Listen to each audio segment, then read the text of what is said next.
Let's see. It should start at YouTube. Just waiting for LinkedIn. Uh, LinkedIn has been giving me a hard time lately. Okay, it works. Okay, going live on LinkedIn as well. And we're live on YouTube, and Facebook never fails. So cool. All right. Welcome, guys. Sarah, Mark, Chris. Welcome to Odys Talks. Welcome, everybody else, back to a weekly live show. It's always exciting to have these conversations and talk to the best in the industry. So I'll let the guys introduce themselves in a minute or two. I don't know how long it will take me to say the stuff I want to say. So obviously, this show is presented to you by Odys Global, your one-stop shop and marketplace for age domains, premium domains, and websites. As of recently, by the way, Sarah is one of our mentors. Uh, More about it. Um, yeah. Next week in Tallinn, 16th to 19th, there's going to be the first ever Estonian SEO conference and in it. If you haven't yet gotten yourself a ticket and are thinking about getting there, make sure to do tickets are gone. Uh, so yeah, I think I think that's pretty much what I wanted to say. In guys, why don't you introduce yourselves? Sarah, please go first. Okay, thank you. Welcome back, So, first of all. Sara Santos, thank you. Thank you for inviting me again. So, Sara here. I've been building websites since 2015. Used Odys before as a way to get authority and backlinks. So I bought from them before I became a mentor. And as Vladdy said, and very well, I am a Odys mentor right now. So um, what I do is, and related to what I do professionally, is I build strategy from every domain they have online.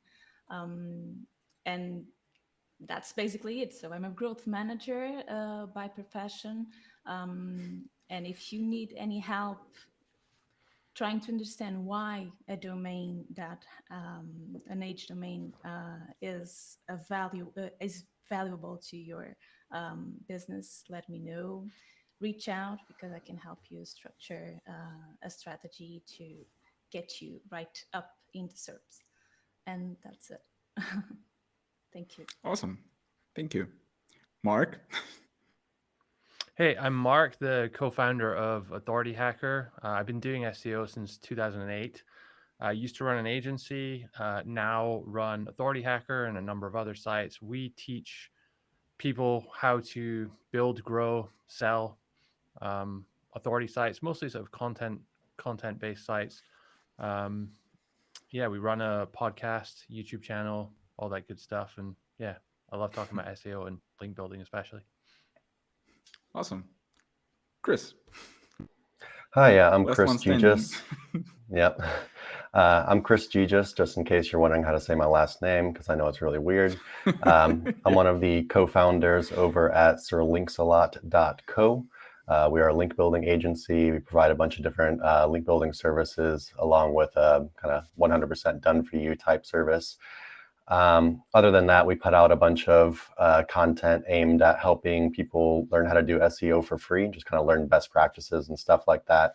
I've got a YouTube channel, podcast, weekly Q&A live streams, got a Facebook group, SEO Roundtable, and we put content on our site, all that good stuff. And other than that, other than the SirLinksalot stuff, I just like making content sites in general, affiliate ads, info products, whatever, all that good stuff. Yeah, I guess that's pretty much me in a nutshell. Awesome. Awesome. Thank you, guys. We got quite a diverse crowd here today. That's really cool. Um, Now, speaking of the SirLinksalot podcast. Make a little pitch here. So you've had Robert your podcast back in April, Yeah, or great May. guy. Can't remember precisely. Yeah, Something like that. Yep. yeah, and I had him on Odys podcast as well. After that, actually, the idea to get him on the show was after seeing your podcast. So it's been recorded back in May. Just had my hands a bit full and didn't get to finish all the works in it, but hoping to release it soon. So listening out there, if you're into some really interesting technical SEO stuff, just wait for that episode because I mean he's a mastermind. Robert is a mastermind. Yeah, he's one of my favorite was- people to listen to. He's definitely an interesting guy. Yeah, and fun to talk to as well. Yeah. So speaking of the affiliate landscape and you guys, especially Mark, others to build successful affiliate sites, well, content sites, right? Of the course, because you're running the course. How did the and already what seems an already annoying uprise of AI change your approach to teaching others create content sites? So my observation has been that there's been a bit of a divergence, sort of December, January this year, last year, this year, and people seem to fall into one of two camps. There's the type of people who are like, how can I use these tools to output as much content as possible without really checking it too much, and then the spray and pray approach, see what works. And to be fair, a lot of them getting good results. Some of it's a little bit more short term than others. There've been a lot of sites been penalized and stuff, but some people are doing some interesting stuff there for sure. Yeah. That's not the approach we like to take. We had a situation 10 years ago in our agency when we had I think 50 unnatural link penalty notices for our clients in 1 week, and it's not an experience I would care to repeat. So that has kind of led us down this slightly more whiter hat, not completely, but slightly more whiter hat path. Our approach to using AI now is how can we enhance our human processes to save high quality writers, high quality people time to gather information, to help them research things, to edit our content, to publish our content, and other things as well, like link building outreach and just productivity. How can we use it as a tool to augment good people? So that's really what we're trying to teach in a lot of our training at the moment, rather than this fundamental different way you have to work. Mm-hmm. Yeah, and actually something a lot of people over the past several episodes have been pointing out, that using the new AI tools to get more information, scrape more information, enhance their publishing abilities. For example, we've had Ariel Phoenix, who came up with this bulk publishing tool that helps scale up the process. So, while on the other hand, there are guys like Vaibhav Sharda, who's also been one of the participants of Odys Talks, who created this God mode AI content generation tool that gets all the information and like in a second. How do you guys think these two approaches are going to coming months, years? I don't know. I mean, Sarah, honestly, or I think one Chris, of them is or going to Mark. crash and burn in the long run. And I think it's going to be the people who are not spamming. I don't want to use that word, but like outputting a lot of this content without checking it. If they can continue to do that while working on quality, then that's a different game. But at least the people I've seen haven't really been paying quite so much attention to that side of things. Yeah, I think I think basically just the bar is going to be raised a little bit as far as the minimums, as far as amount of content on your site, the the speed at which you're able to put it out, and to be fair, content quality I think is going to go up a little bit because of this, considering a lot of people were using really kind of cheap outsourced content, a lot of it not by native speakers in the first place. So for a lot of people, I think it'll actually be an improvement. But yeah, I don't think it's going to be like a massive divergence at least for right now. Yeah, I just think it's kind of a tool to help you kind of accelerate things a little bit, but it's going to be kind of the new normal, and then everything is going to kind of merge back. And like Mark said, there's going to be still obviously this focus on quality, which will be the deciding factor. Because high quality content is still the main focus when you want to build something that is according to standards, right? According to EAT. And of course, depending on the niche, you have other factors that are also important to weigh in. But it all comes down to high quality content.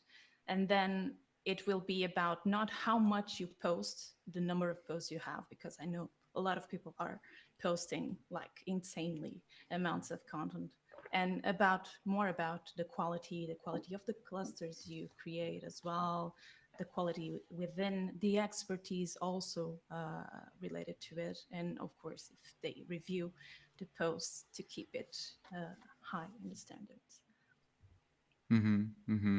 Yeah, but what about Google SG and how, at least currently, snatches someone's pieces of content, like great content, and doesn't even like refer to it, link places it out there. I mean, like a lot of affiliate guys are pretty much about it, because you can use your piece of content that you've been strategic,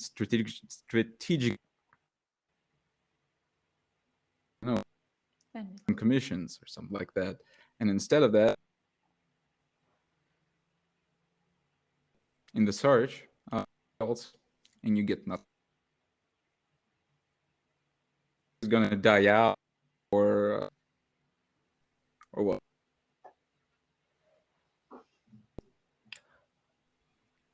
I guess I'll go. I don't know if the internet's kind of cutting out for anyone else, but Yeah. okay, cool. Just making sure it's not just me. Mine. Yeah, so I'm not too worried about SGE right now, to be completely honest. I went through this through this process where in the beginning I was like, AI, don't care about it, and then it was like, AI, I'm extremely worried about it, and now I'm back to like, AI, I'm not too worried about it.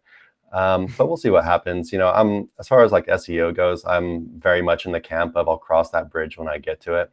I think a lot of people end up wasting a lot of time trying to prepare for things before they roll out, or Google kind of hypes things up, or people hype things up in general, and they just end up being not that big of a deal. So we'll see what happens. I think SGE, of course, will take some traffic, but I can't remember what I was listening to. It might have been actually Brian Dean on Authority Hacker just a couple of days ago, where he was saying that I can't remember. I can't even remember exactly what he was saying, but he doesn't seem too concerned about it. You lose a little bit of traffic or whatever, but at the end of the day, this AI is a lot better for doing things rather than I think as like a search tool. So yeah, you might lose some traffic to people kind of doing things or different types of searches, but in general, I think 10 blue links, normal Google search results is going to be the way. But could be completely wrong. It could just be dying a slow death here and not even know it, but we'll see. I'm not too worried about it. Yeah, I'm also not too worried about it in its current implementation, at least. It's pretty slow, to be honest.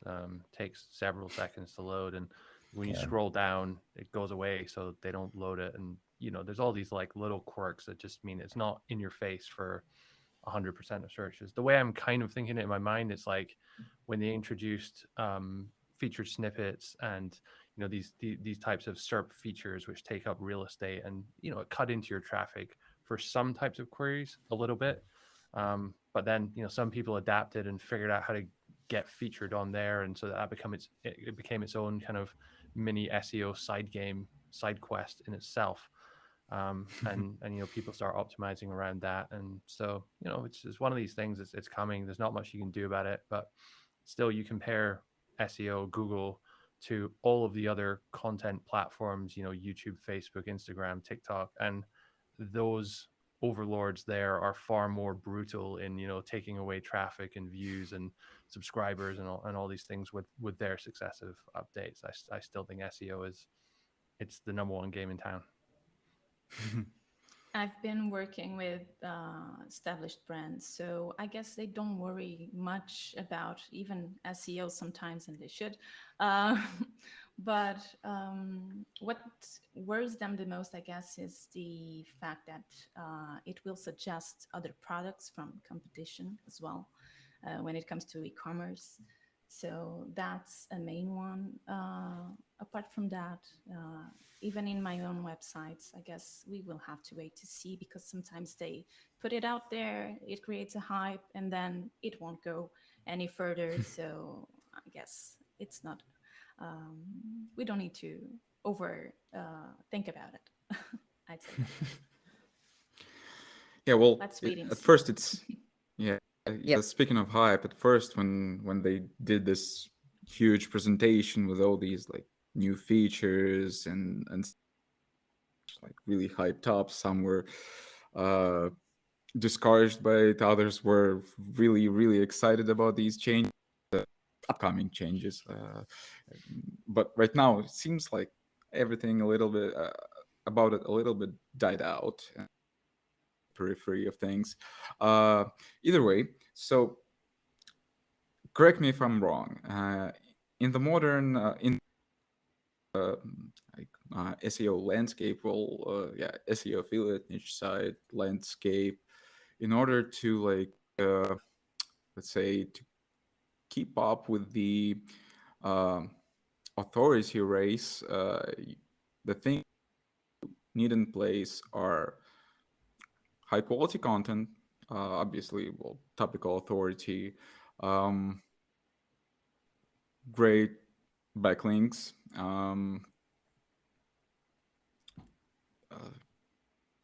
something else, and it just slipped off my mind. And just trying to deliver as useful content as possible to your audiences. And just I don't know, make use of parasite SEO as well, since it's currently like a viable. I would say that's not essential to be successful, but It's OP. It's overpowered for sure. Well, if you read Charles Float's Twitter, it's all about making use of parasite SEO. So and I'm subscribed to him, and it's I constantly see like this away with parasite SEO, and we've had like one of our former Odys mentors, Jill Karen, really didn't like the approach of parasite SEO because and she's Charles and they've had this little argument about the parasite SEO, but still. So I think I did. Could you like maybe add something from your perspective? What helps keeping the authority of your site or sites, your brand, in the search engines in the current landscape? Well, I think Diggity might have coined this term, but I'm in the camp of do all the things and just act like a business, like, like an actual business and not just someone in their garage with a computer that's like trying to scam people. So that means, setting up all your social, having multiple traffic channels, even though, we all like SEO here, just do all the stuff. And do it all. And, you don't have to, focus equally on them all, but you can kind of put your feelers out and, see what kind of traffic channels are doing well for your brand and going from there and kind of, putting more cookies in that basket and focusing more heavily. But other than that, like you said, content and backlinks, it's the name of the game. Not much has changed. I think everything else is kind of just a little bit of noise and like hype, you have to remember that, or I think a lot of people forget that the SEO community, we're a bunch of marketers. So a bunch of the information that gets thrown around is information about marketing put out by other marketers trying to attract attention to themselves. So you just have to be kind of careful with exactly what kind of information you're ingesting, and realize that I feel like, to be completely honest, not much has changed in SEO. In the past while. I mean, these little details have changed. Maybe your process has changed a little bit. But if you're writing quality content and you're building quality backlinks over time, you're going to do pretty well. And you don't really have to overthink it much more than that. You could even hire non-SEO people to do these tasks and not explain these tasks at all to them. And if you're genuinely trying to create good content and genuinely trying to get links from like good websites, you're going to do very well. But yeah, of course, there's like, you can get into a little bit more, and there's details, and of course you can, tweak these things. But I think a lot of people end up overdoing things, or even getting themselves into some trouble doing stuff like that. Whereas if they just kind of simplify it a little bit, and maybe they could do a little bit better for themselves. But yeah, Parasite's cool as well. Maybe not necessary, but cool stuff. No, 100% agree with all of that. I think as a content creator in the space, we've done 300 and something episodes of the podcast, most of them with myself and my business partner. And after a while, you just run out of things to say. There's only so many ways you can say, guys, just build some content and links and you'll be good. And so there's this kind of incentive. You get rewarded by saying, oh, look at this new fancy tactic that's going to achieve this. And often those things are either unnecessary or just a variation of something simple that's already should exist. So for 80% of people watching, just doing the basics and focusing on those things will yield the best results. And can't count the amount of times I see people trying all these different tactics when they produce like one post in the last 6 months and that kind of thing. I would just add as well, like our approach is always focus on quality, but that doesn't necessarily mean that if you're starting out, you have to be a perfect writer or be building, DR90 PR links. A lot of people in the early stages get put off because, we talk a lot about those kind of things. But really, you can be a bit messy, and it doesn't have to be perfect, and you'll get better as you go. I say to a lot of people. Exactly. 100% agree there. I think a lot of people, they're either way far on the messy spectrum, end of the messy spectrum, or they're like way too far on everything needs to be perfect spectrum. And there's like this very large, happy middle ground where you can literally put out content that's not even that great and go fix it later. You can build some backlinks. They're not the best sites in the world. Go get some better ones later, especially in the beginning of like the link building journey. You can build these links that, they're not, like Mark said, they're not these DR90 plus like monsters or whatever. They're not the perfect, completely niched down website with 0 spam score and blah, blah, blah. But they're great links, and they're going to help your site, build authority and get crawled more by Google. So yeah, happy middle ground. We have this saying that's done is better than perfect, because we had all these situations where we're trying to make something too good and just not producing enough. So yeah, definitely have a bit of an issue with doing that myself. Yeah, I agree with you, with both of you. A lot of what we hear are just trendy things going. And also, we cannot forget that a lot of the marketers out there are a brand themselves. So I guess they need to create content that is trendy after all. But if we stick to what's natural, I guess, you will create eventually a loop. Even if you don't have as good content as you wished you have, you can always go back, like Chris said. And I did that myself, for instance, when I started back in 2015. I was aiming for social, so I had a lot of posts with thin content and such. And then I got back to those, and some I deleted, some I improved, some I started focusing solely in SEO, and then it got right up there. So I guess it's not linear. Also, you cannot say it's written in stone, right? You have to go back a lot of times, question what you did, and improve along the way. Um, And something else I wanted to mention is that we have to keep an eye on user experience as well, because you sometimes have those websites loaded with adverts and such, and that's not a good approach, I guess, for anyone. And also in the commerce side of things, it's very, very necessary to have it on point when it comes to. I talk about e-commerce a lot because I have been lately involved with that area more than any other. But yeah, if you have a keen eye on user experience, it also helps to have the loop going, and it creates a snowball effect. So you get good backlinks, you get referrals and referred actually. And so keep natural. Don't put too much cutting corners in what you do, and eventually you will have something ranking in a good state. Yeah, I like that a lot. You know, the snowball effect. If you just do all the things and you just try to do them well, Well, yes. yeah, you just start reaching this kind of area of critical mass or whatever, where things just all start coming together. And I feel like it'd be, if you're actually trying to be a legitimate business on the internet, I feel like it's actually hard to not make money. Like you have to really be, you have to really be like cutting some big corners, or just maybe very new, you know, of course, to not do well for And yourself. also you have to keep publishing stuff that is according to, I will use the Kyle Roof's theory on tiers. So you don't want to aim for big keywords. You want to start lower maybe, and then build up just so you can get that.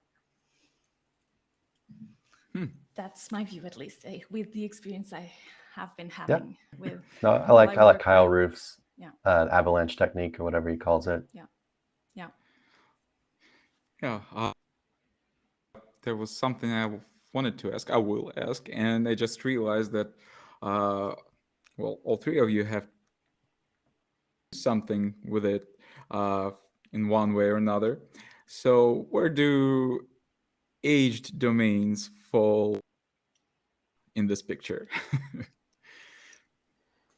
I mean, I'm a big fan of them. We actually sold a site earlier this year that we got from another company which doesn't exist anymore. That was on an age domain, and it's basically allows you to bypass the time that, you know, some people call it the sandbox effect. You know, there are arguments whether that's a thing or whether it's a combination of other factors, but there's definitely a period in the first 6-12 months of a new domain that you're working on where it's a little bit difficult to get any kind of traction. And so using an age domain which has a good link portfolio will, in many cases, not 100% of the time, but in most cases, allow you to significantly bypass a lot of that and start from a higher place, save a lot of time. Exactly. It's kind of like a question of, well, how much is your time worth? Is, you know, 6 to 12 months of waiting around for this very slow progress on a fresh domain, is that worth, you know, how much is it worth to you? 5,000, 10,000, 20? I mean, just depending on how much your time is worth, you know, of course, you'll be willing to spend more on an age domain and to just get past that and get to where you're trying to go a lot faster, of course. Yeah. And also the backlinks you already have in those. It grants you massive value when you start. So you wouldn't get some of those backlinks otherwise, unless you paid hundreds, thousands. So it's a plus to have those, of course. And then try to understand, for instance, if there was already content you can recreate, if it is brandable already, so you can start right off with that age domains. Yeah, it's nice. You know, as a link builder, I can appreciate not having to build any links. And so, you know, just being able to just cut all that out and like, just bam, here's a bunch of links. I like that, of course. There's also a pretty good play. Like if you're a more established site and you're just actually looking to add some extra authority, add some link juice to your site of buying, it has to be the right domain. with the right links. But one of my friends, Kevin, he runs a site called Epic Gardening. They're pretty big. He had a huge win actually by he found another gardening blog which wasn't really being taken care of so much. He approached them directly, bought it for an absurdly low amount of money, and as soon as he redirected it, there was like 6 figures a month or something of like added revenue to his business from it. It was ridiculous. So that's really the power if you find the right one for the right price. Hmm. By the way, Chris, you mentioned that you're a link builder, and earlier you mentioned that your SirLinksalot is primarily focused on link building.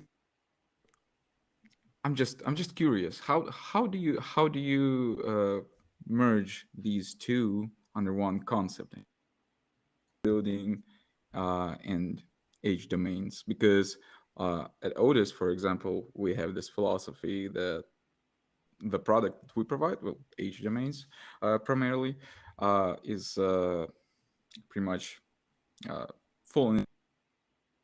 Those domains that we sell are all stacked with high quality backlinks and referring domains. So you merge these things together in your business concept. Yeah, so we just consider it a part of link building because I mean, you think about it as domains. Well, hey, it's a domain, it's not link building, but I mean, you're getting the domains because of the backlinks, right? And so just a different way of acquiring them.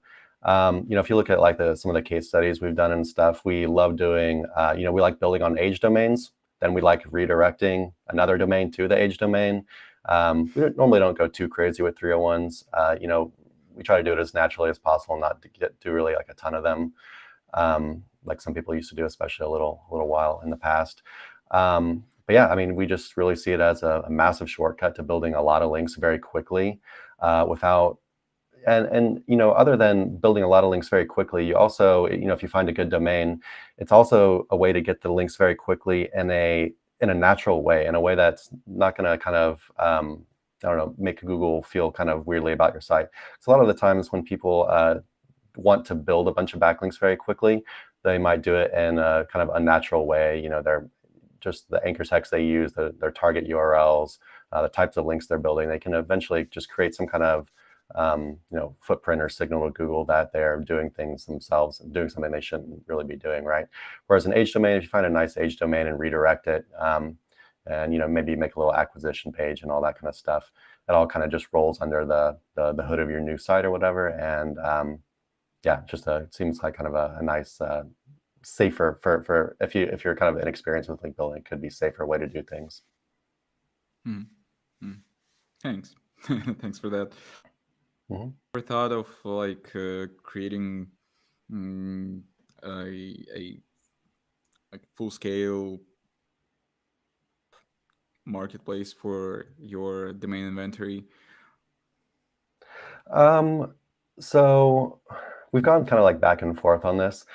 We're actually in the process of revamping our domain kind of service right now. But SirLinksalot, the primary focus of SirLinksalot, we decided is going to be backlinks. But yeah, we're kind of in the process of revamping things. Maybe in the next like month or two, actually, we might have something cool to show you guys. But yeah, we'll see. Oh, cool. Right, we have a question in the YouTube chat. Ithar Rasul, I hope I pronounced your name and last name correctly, is asking, what's the future of .ai domain? I'm thinking to invest in .ai domains. Any guidelines regarding that? So, any opinions on that? Yeah. I'm somewhat indifferent to them. We used it when we created like a small domain name idea tool, and we used the .ai because the .com was taken and it was an AI tool. There are a few people doing it for similar sort of tools. I think it'll end up following something like a .io domain. It's used for mainly tech tools. But if you're talking about going to buy a bunch of domains and sit on them for years and potentially sell them, I would imagine that the easy ones or the high margin names there have already been taken. But if you can find some that might be interested, go right ahead. Yeah, it's not something I really do too much of, like cyber squatting. So I don't really know. Cyber squatting, like it. But yeah, same answer for me. I'm not really big on, just buying domains like that. The only domains I'd be interested in buying are age domains or, expired domains, stuff like that. That's just the tool that I use and kind of what I do. I'm not so big in just, buying names and hoping someone will want it later. But I know there's probably some people that do that kind of thing and probably have made some decent money doing it. But it's also kind of like a long hold, right? Yeah. Yeah, same for me. I usually go for the .coms, to be honest. So not really interested in the AI right now. At Yeah, least .com is I don't king. have anyone that is working with AI related tools or something. So Yeah. Plus, I kind of see AI not as a fad, because I'm not going to say AI is going to go away, but this kind of like hype around AI and being like, oh, well, we're AI. Well, in 5 years, everyone's going to be AI. Every single one of their processes, from their accounting to their SEO to whatever, it's all going to be backed by AI. So, in 5 years, no one's going to care that you're an AI company. You're like everybody else. So get the .com, get trusted by, the boomers and whoever else that think that's what a real website is, and just, that's kind of where I'm at. Yeah, cool. Thank you. Nothing wrong with for the boomers, answer, though. guys. Love you guys. I guess I'm a boomer now too. So we have another question from Paul Lavelle, or is it Lovell? Is it me, or are all the AI content creating tools just connecting to ChatGPT API? Pretty much, yeah. pretty much, yeah. No, they have been building like legitimate cool stuff on top of them for a while now, and that's why you get a lot of difference. But the fundamental processing, as far as I understand it, and my understanding is limited, it's still being done by the API for that. There are others out there as well, but yeah, so it's more around like your interaction with it and the hidden prompts that it's giving it, and the instructions that it's giving it that's not sharing with you. That's kind of like the secret sauce behind it, and just the connection of it all together and the convenience. exactly. Yeah, not too much to add on that. Exactly what Mark said. I've started messing with some Python recently because I was just like, every AI content creator that I mess with, I'm always like, well, there's like this one little thing that I don't like, or like, why do they do it like this? I just want it to be a certain way because, I'm set in my ways or whatever. And so I started messing with Python, and then you just realize that it's all just interacting with, their OpenAI's API. And sometimes you wonder, like, how'd they do this? Well, how'd they do that? And, you can't really figure it out exactly how they did it. So there's definitely some value there, and the convenience, especially like Mark said, especially if you don't want to mess around with, your own Python scripts and stuff, can be definitely worth, your time. Think of it as an ally, right? It's great for organization as well. For instance, it gets you those things you want organized in tables and such. So you can do anything with it. And then you have all the other pluses on it, like Midjourney, if you want artistry, and depends on the level of AI you need and you want to use. But it's, yeah, really interesting. Also, think of it from like a commercial sense as well. So it's some of these tools are actually solving pretty difficult problems, like the ability to write even something simple like the introduction to a roundup review. That's not simple. That sounds simple, but when you really get into it, there's a lot of detail in there that would need to go to make a prompt that would work in 99% plus of cases. And once you've sort of figured that out, if you just give it away to everyone, then you could maybe sell it once and then that's it. But if you hide it behind a piece of software, so people can't see the actual prompt, can't see what's going on, and they just input their requirements or like the topic of the article, and then you're doing all the hidden process in the background, you can charge people over and over and over again for it. And that's what all these tools are doing. They're essentially gating prompts. Yeah. It's kind of something I thought about. It's like, how long is it going to be until the gating of the prompts is just going to fall, essentially?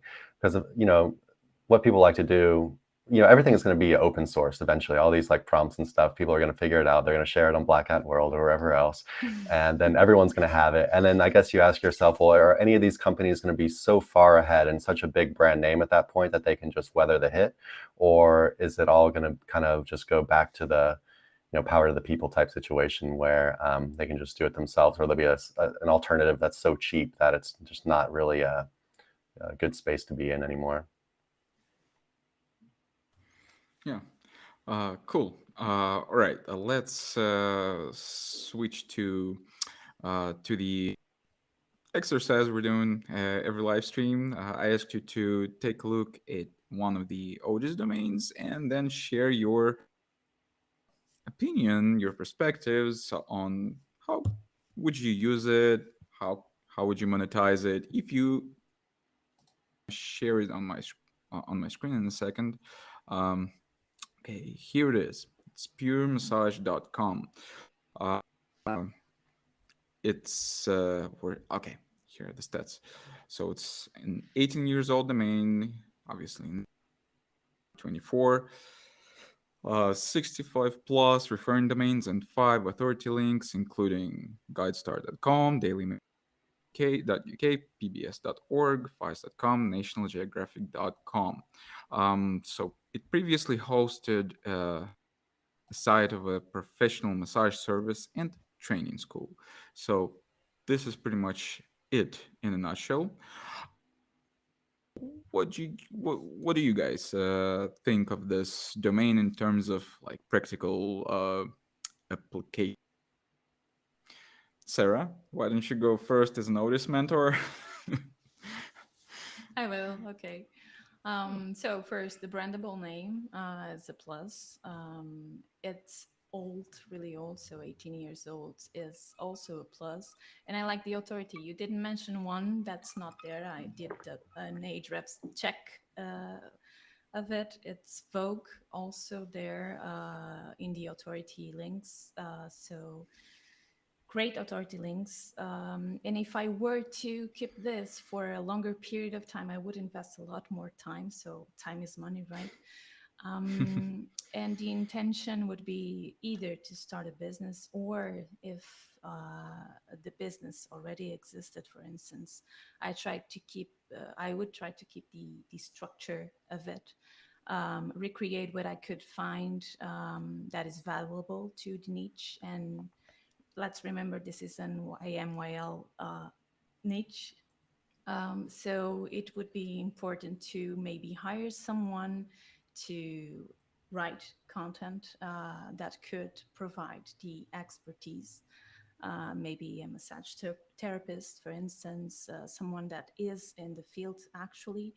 Um, and then depending on the country, since it already had courses and such, I tried to provide certification by keeping those courses and improve the courses as well. So I definitely could get into what kind of diplomas are there available, depending on where we want to focus: UK, US, for instance, CPD courses and such. Um, Affiliate, for instance, would be the easiest way to expand it as well. But if I were to keep it for a longer period of time, I would definitely jump into partnerships I could use. So I would search for possible partnerships within the scope of natural oils, gift sets. So the package itself, because it's a wellness, right, kind of niche. And I would, of course, kick it off with lots of informational around massages, therapy, all the wellness that's around it. If I were to flip it sooner, I wouldn't go the partnership way. I would maybe drop ship or something around it, to get some additional profit alongside with the informational articles and the clusters I would build in the niche. So that's just my take. And of course, it always depends what's the goal of wants to purchase the domain itself. Okay, thank you, gentlemen. Who's next? I'm happy to go. I agree with Sarah. It does always depend in SEO. And I want to thank you, Vladimir. This is the first show I've been on where I got homework in advance of the show. Thanks very much for that. No, it's actually, I say unusually for a, sorry, my dog's barking in the background. Unusually for a age domain, it has a really good brandable name, which allows you to use it for a lot of different things. So as Sarah said, you could potentially start an affiliate site on here. I'm not sure how great of a niche it is. Like there's not that many established massage affiliate sites out there talking about tables and oils and things like that. You could probably at a squeeze make like a 6-figure a year site from it. But I'm not sure if like an established player would in the industry would want to spend the time doing that. There's probably better opportunities.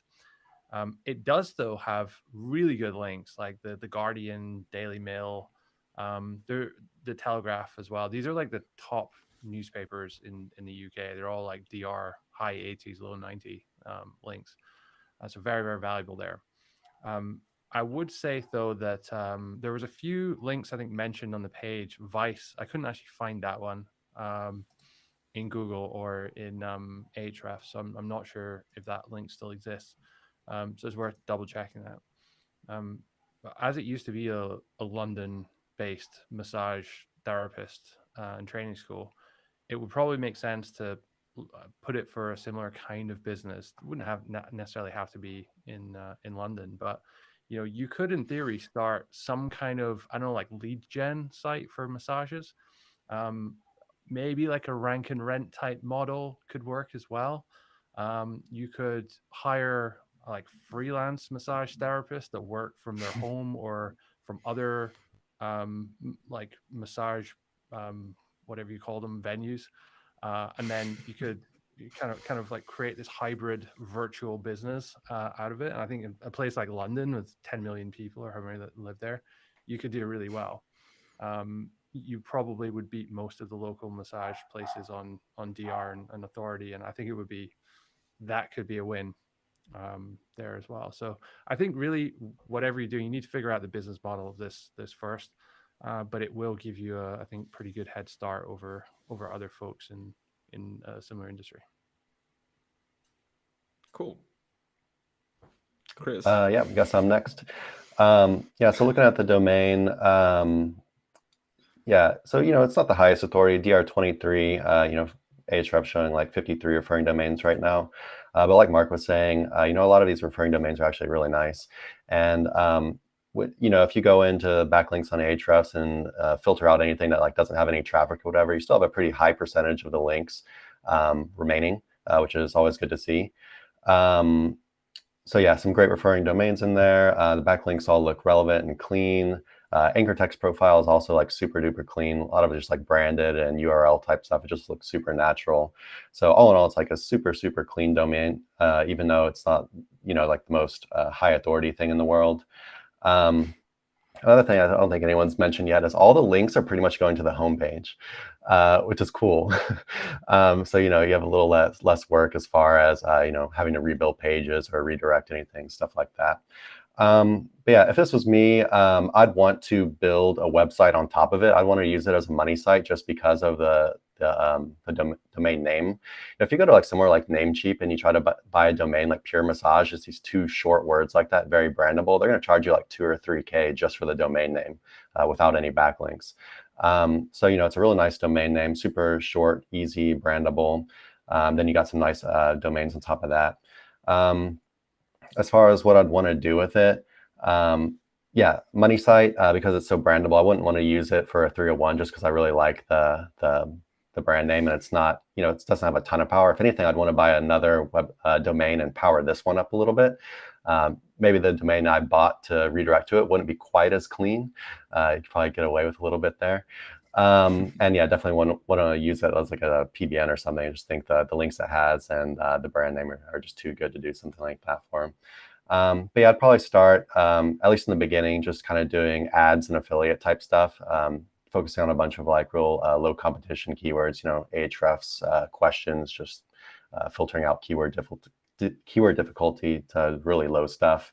And then, like Mark was saying, I think instead of like really going the affiliate route, I would kind of more focus on the massage as like the market for like massage as a career, or like these enthusiast type people, where you'd really focus on training, whether that's like info products or like in-person events or something. In the beginning, especially when you're not making any money yet, you probably want to approach this as like partnerships or whatever. And to kind of get there, you could even do a bunch of stuff like like best massage places in a bunch of different cities, and try to build some backlinks like that and build some kind of authority in these kind of like different locales. And then from there, you could branch out into in-person events or in-person training or that kind of stuff. And but it'd be a lot of work. I don't know if it's exactly the niche I would go in. It just seems like a lot of work, and to be where I'd want it to be as far as making a lot of money, you'd have to kind of do a little bit of kind of some like interesting stuff, right? But if that's what you're into, then, or something you're interested in, or something you know a lot about, then it could definitely be a cool thing. Yeah, and of course, like we talked about earlier, I'd really focus on the brand with it, like I do with pretty much any kind of project. Not just focusing on SEO or whatever, but trying to build out, whether it's like video or different like social platforms, just kind of figuring out where your audience is and trying to build there as well. Maybe using some AI automation, especially in the beginning, to kind of feel things out before you start investing a bunch of time into one of them. Okay.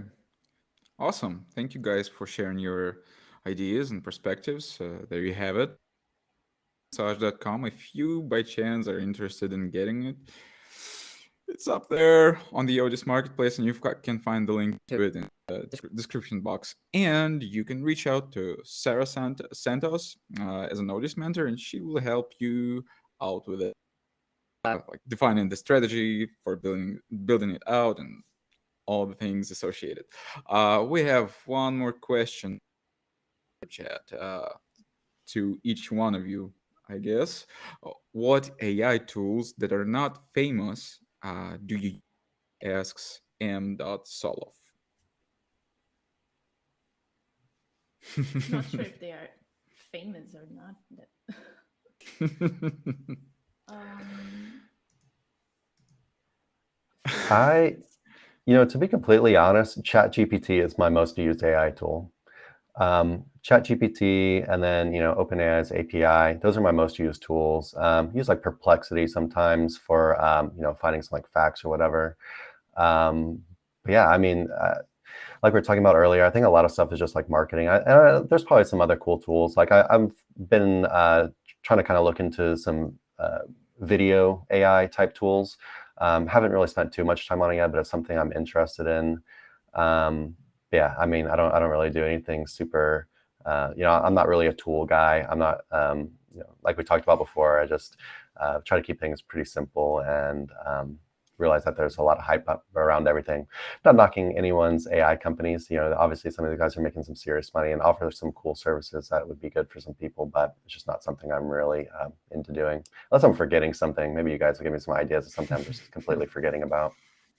So there's a really good tool for Mac called Mac Whisper, and it does like local transcription, AI transcription, but it's like actually good, like comparable with something you'd get out of Rev or similar paid services, and it's a one-off fee for the software as well. So it's really, really good. So what you can do is you can transcribe a YouTube video. Or for example, when we have someone coming on our podcast, we'll go and we'll get the last like 5 other podcasts we can find with them on. We'll use Mac Whisper to transcribe the entire interview, and we'll use, I think it's by Anthropic. It's Claude.ai as a tool. It basically it's an AI tool like all the other ones, but you can give it much larger context sizes. So you can take 5-hour-long transcripts, upload it, and then you can say, what are the common things that this person's been asked in the past, or what different questions can we ask them this time? How can we challenge them? These types of things. So it's a really good way to do larger kind of analysis of lots of conversational type stuff. Shame it's Mac.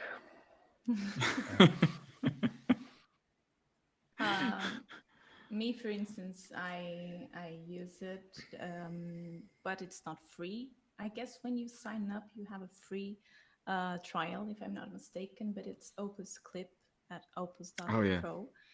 And you can Opus.pro. repurpose your videos for social. So it saves a lot of time. And that's a really good one.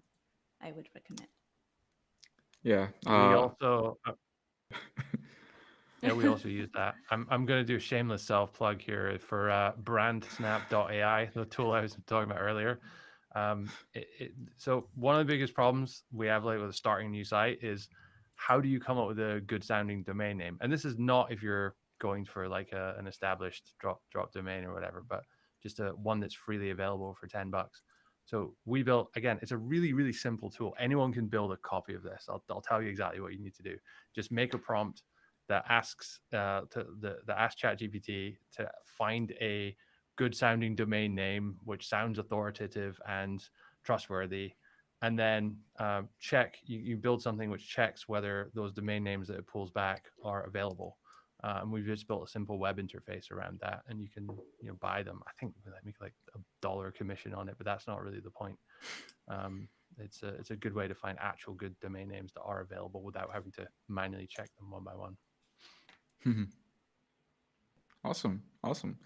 All right. We're about to wrap up. So before we finish this live stream, where can people find you on the social media websites? I know some of those things are like so, like Authority Hacker or SirLinksalot, like we mentioned, but still, like maybe someone wants to reach out to you via, I don't know, LinkedIn, whatever you want to mention. Yeah, people can find me on Facebook. It's where I'm most active. Both just regular Facebook as well as our Facebook group, SEO Roundtable. We're in there every day, kind of answering questions and posting SEO tips and stuff. Of course, the YouTube channel as well, or just our website, SirLinksalot.co, if you're in the need of some link building. Yeah, for us, I would say go check out our YouTube channel, youtube.com/authorityhacker. We have a weekly podcast and or YouTube videos on there, just loads and loads of free content. About Awesome. me, you can search for Ranking with Sara at X, not Twitter anymore. You can also find me through LinkedIn. And of course, Odys, and ask to plug in with Sara, and I will be available if you need any help strategic wise or defining which type of niche you want to pursue. Yeah. By the way, I just Awesome. want to add one more thing. I'm a big fan of the Authority Hacker podcast. And Mark, I don't know if you know this, but you guys did some kind of like question on Twitter a while back where you were asking what we all thought the future of AI was going to be or something. And I actually, I answered something just kind of crazy. I think I was just up later, kind of delirious. And I just answered something along the lines of that basically SEOs were going to feed so much information into AI to churn out content that it was going to become self-aware, and like this is what was going to create the AI revolution, and it's going to kill us all. I think you ended up reading it. Someone sent me a message saying that you read it out loud on one of y'all's y'all shows or whatever. But yeah, if anyone likes just wants some SEO content, Authority Hacker is an awesome place to go. And yeah, us SEOs are famous for breaking everything. So if we destroy humanity, then apologies in advance. Yeah, we were just trying to make some money, guys. No, don't hate. Yeah, next week we're not going to have a live stream because me and Alex Drew are at SEO Estonia in Tallinn, but we'll try to make sure and deliver some interesting content from there. A week later, on August 23rd, we're going to have an Odys Talks show dedicated to Lasso, which is getlasso.co, Bert and Jamie IF. So if you're interested in in ways to optimize your affiliate work, whether earnings, processes, whatever, it's I mean they're and they will be answering tons of my questions. And if you have any questions, make sure to write them down and ask them away in the YouTube chat or Facebook comments or LinkedIn comments, wherever you're watching. So yeah, this is it for today. Sarah, Mark, Chris, thank you very much for doing this, for taking to have this conversation with me and with each other. Was hella fun. I enjoyed every minute of it. So yeah, that's a wrap. Thank you guys. Thank you. Vladimir, Sarah, thanks for having us. Mark, nice to meet you. Good time.